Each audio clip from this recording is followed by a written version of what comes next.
মুরলির তারিখ 14 ডিসেম্বর 2023। ওম শান্তি।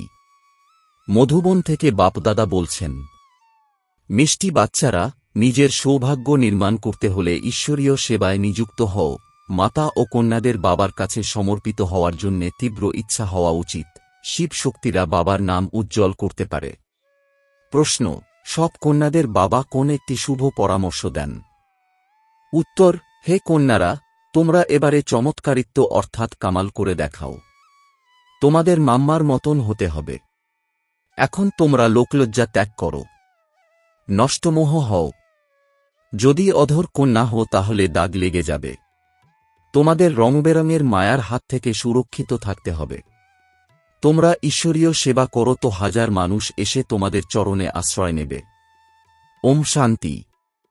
তোমরা শিব শক্তিরা হলে তীব্র উদ্যমী।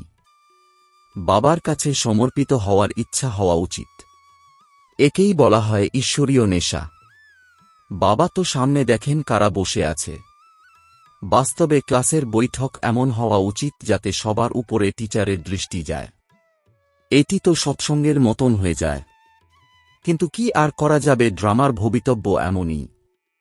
ক্লাসে নম্বর অনুসারে বসানো সম্ভব নয়। বাচ্চারা যেমন মুখশ্রী দেখতে ইচ্ছুক থাকে, তেমনি বাবাও মুখ দেখতে চান। বাচ্চাদের অনুপস্থিতিতে ঘরে অন্ধকার থাকে। তোমরা বাচ্চারা আলোকিত করবে। শুধু ভারতে নয়, সম্পূর্ণ দুনিয়ায় আলো ছড়িয়ে দেবে। গীত: মাতা ও মাতা, তুমি সকলের ভাগ্য বিধাতা। ওম শান্তি। এই গীত হল তোমাদের শাস্ত্র। সর্বশাস্ত্রের শিরোমণি হল গীতা এবং সব শাস্ত্র মহাভারত, রামায়ণ, শিব পুরাণ, বেদ, উপনিষদ ইত্যাদি এর থেকেই রচিত হয়েছে। ওয়ান্ডার, তাই না? মানুষ বলে নাটকের রেকর্ড বাজানো হয়। কোনো শাস্ত্র তো এনার কাছে নেই। আমরা বলি এই রেকর্ড দ্বারা যা অর্থ বের হয়, তার থেকে সব বেদ গ্রন্থ ইত্যাদির সার তত্ত্ব বেরিয়ে আসে। এ হল মাম্মার মহিমা। মাতাদের সংখ্যা তো অনেক, কিন্তু মুখ্য হলেন জগৎ অম্বা। এই জগৎ অম্বাই স্বর্গের দ্বার খোলেন। তারপরে তিনি নিজেই জগতের মালিক হন। তাই অবশ্যই মায়ের সাথে তোমরা বাচ্চারাও আছো। ওনার গায়েন আছে, তোমরা হলে মাতাপিতা। শিব বাবাকেই মাতাপিতা বলা হয়। ভারতে জগৎ অম্বাও আছেন এবং জগৎ পিতাও আছেন, কিন্তু ব্রহ্মার এত নাম বা এত মন্দির ইত্যাদি নেই। শুধু আজমের শহরে ব্রহ্মার বিখ্যাত মন্দির আছে, সেখানে ব্রাহ্মণরাও থাকেন। ব্রাহ্মণ হয় দুই প্রকারের, সারসিদ্ধ এবং পুষ্করণী। পুষ্করে যারা থাকে তাদের পুষ্করণী বলা হয়, কিন্তু ওই ব্রাহ্মণদের এই কথা জানা নেই। বলবে আমরা হলাম ব্রহ্মা মুখবংশী। জগৎ অম্বার খ্যাতি অনেক। ব্রহ্মাকে কেউ এত জানে না। কেউ অনেক ধন প্রাপ্ত হলে ভাবে সবই সাধু সন্তদের কৃপা। ঈশ্বরের কৃপা ভাবে না। বাবা বলেন, আমি ছাড়া আর কেউ কৃপা করতে পারে না।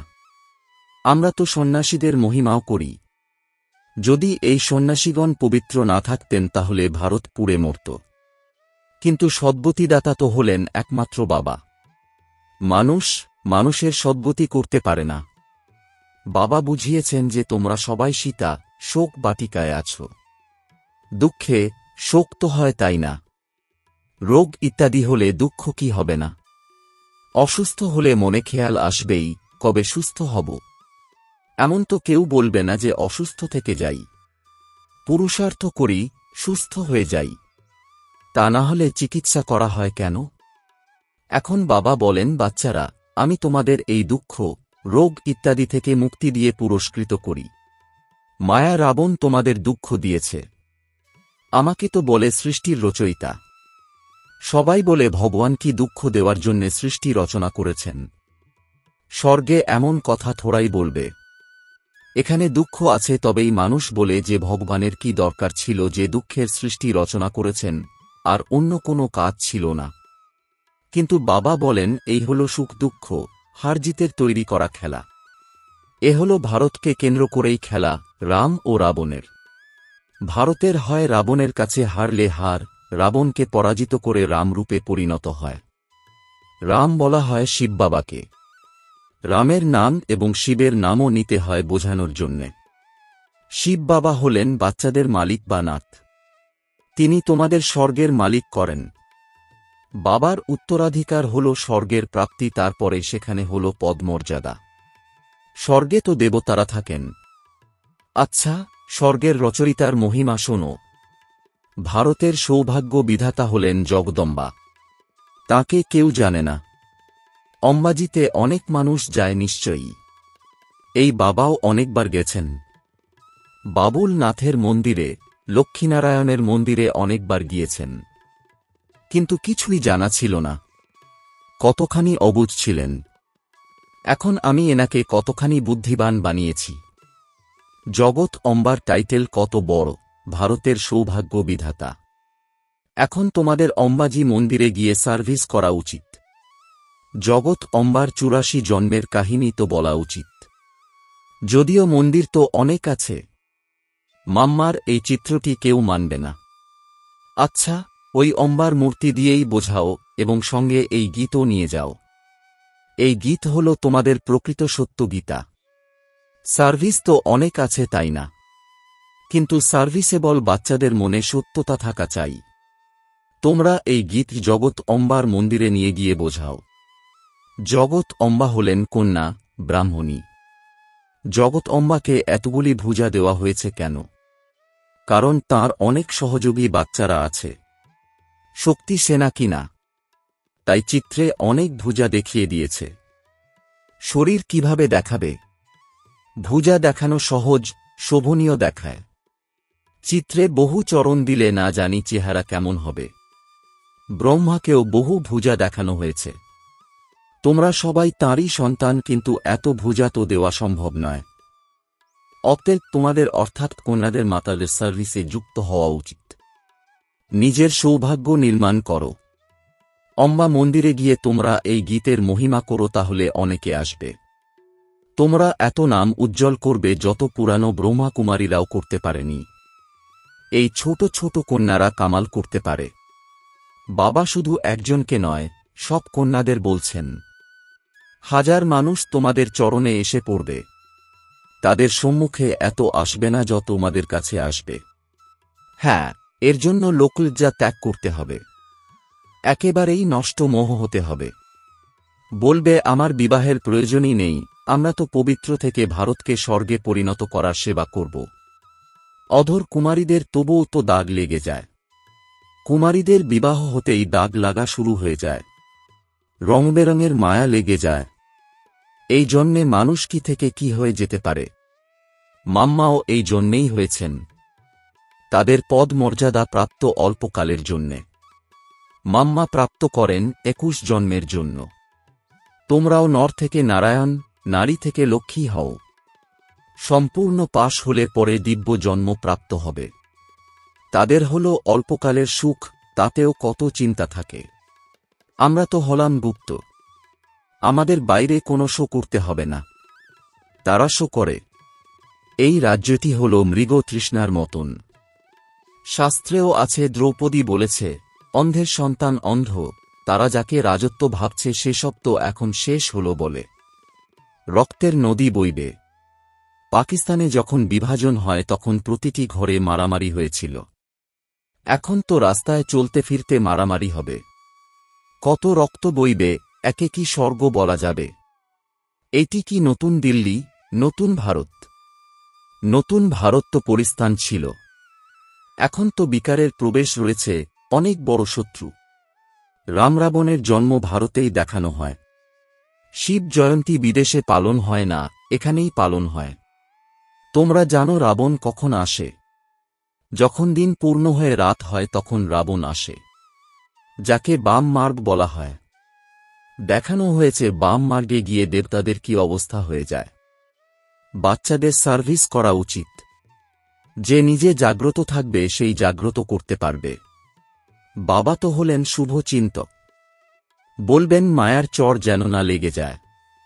অসুস্থ হলে সার্ভিস তো করতে পারবে না। জগৎ অম্বা জ্ঞানের কলস প্রাপ্ত করেন, লক্ষ্মী নয়। লক্ষ্মীকে ধন প্রদান করা হয়, ফলে তিনি দান করেন। কিন্তু সেখানে দান ইত্যাদি তো হয় না। দান সর্বদা গরিবদের করা হয়। সুতরাং কন্যারা মন্দিরে গিয়ে এমনভাবে সার্ভিস করলে অনেকে আসবে, বাহবা দেবে, প্রণাম করবে। মাতাদের রিগার্ডও থাকে। মাতারা শুনে প্রফুল্লিত হবে। পুরুষরা নিজের নেশায় থাকে। বাবা বুঝিয়েছেন, এই সাকার হলেন বাহ্যয়ামী, শিব বাবাকে বলা হয় অন্তর্যামী। এনার ভিতরে যে লর্ড থাকেন তিনি হলেন লর্ড অফ লর্ড অর্থাৎ শিব বাবা। কৃষ্ণকে লর্ড কৃষ্ণ বলা হয় না। আমরা তো বলি কৃষ্ণেরও লর্ড অফ লর্ড হলেন পরমাত্মা। ওনাকে এই বাড়িটি দেওয়া হয়েছে। সুতরাং ইনি হলেন ল্যান্ডলেডি এবং ল্যান্ডলর্ড দুই। ইনি হলেন মেল ও ফিমেল দুই। আশ্চর্যের কথা, তাই না? ভোগ অর্পণ করা হচ্ছে। আচ্ছা, বাবাকে সকলের স্মরণের স্নেহ সুমন দিও। আনন্দের সাথে সেলাম পাঠায় বড় উস্তাদকে। এটা হলো একটি প্রচলিত প্রথা। যেমন শুরুতে সাক্ষাৎকার হতো, তেমনি শেষ সময়েও বাবা খুশি করবেন। আবুতে অনেক বাচ্চারা আসবে। যারা থাকবে তারা দেখবে। আচ্ছা, মিষ্টি মিষ্টি প্রশিক্ষার্থী বাচ্চাদের মাতাপিতা বাপদাদার স্মরণসহ স্নেহসুমন আর সুপ্রভাত। আত্মিক পিতার আত্মিক বাচ্চাদেরকে জানাচ্ছি নমস্কার। রাত্রি ক্লাস 8 এপ্রিল 1968। এটা ঈশ্বরীয় মিশন চলছে। যারা আমাদের দেবীদেবতা ধর্মের হবে তারা আসবে। যেমন তাদের মিশন আছে খ্রিস্টান বানানোর।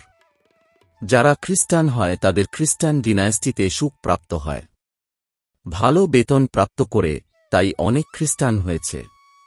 ভারতবাসী এত বেতন দিতে পারে না।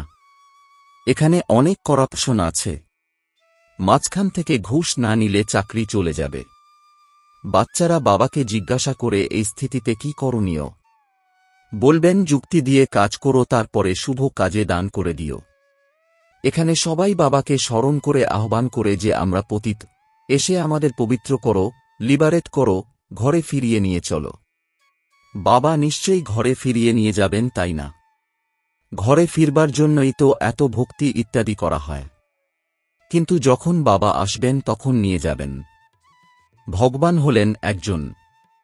এমন নয় সবার মধ্যে ভগবান এসে বলবেন। ওনার আগমন হয় সঙ্গমে। এখন তোমরা এমন কথা বিশ্বাস করবে না। আগে বিশ্বাস করতে। এখন তোমরা ভক্তি করো না। তোমরা বলো প্রথমে আমরা পূজা করতাম। এখন বাবা এসেছেন আমাদের পূজ্য দেবতায় পরিণত করতে। শিখ সম্প্রদায়ের মানুষদের তোমরা বোঝাও। গায়ন আছে না যে, মানুষ থেকে দেবতা বানাতে বেশি সময় লাগে না। দেবতাদের মহিমা আছে, তাই না? দেবতারা থাকেন সত্যযুগে। এখন হল কলিযুগ। বাবাও সঙ্গম যুগে পুরুষোত্তম হওয়ার শিক্ষা দেন। দেবতারা হলেন সবার চেয়ে উত্তম, তাই তো এত পূজা হয়। যাদের পূজা করা হয় তাঁরা নিশ্চয়ই কখনো ছিলেন, এখন নেই। বুঝতে পারা যায় যে এই রাজধানী পাস্ট হয়ে গেছে। এখন তোমরা হলে গুপ্ত। কেউ কি আর জানে যে আমরা বিশ্বের মালিক হব? তোমরা জানো আমরা পড়াশোনা করে এই রূপে পরিণত হই। তাই পড়াশোনাতে সম্পূর্ণ অ্যাটেনশন দিতে হবে। বাবাকে খুব ভালোবেসে স্মরণ করতে হবে। বাবা আমাদের বিশ্বের মালিক করেন, তাহলে কেনই বা স্মরণ করব না? তারপরে দিব্য গুণও চাই।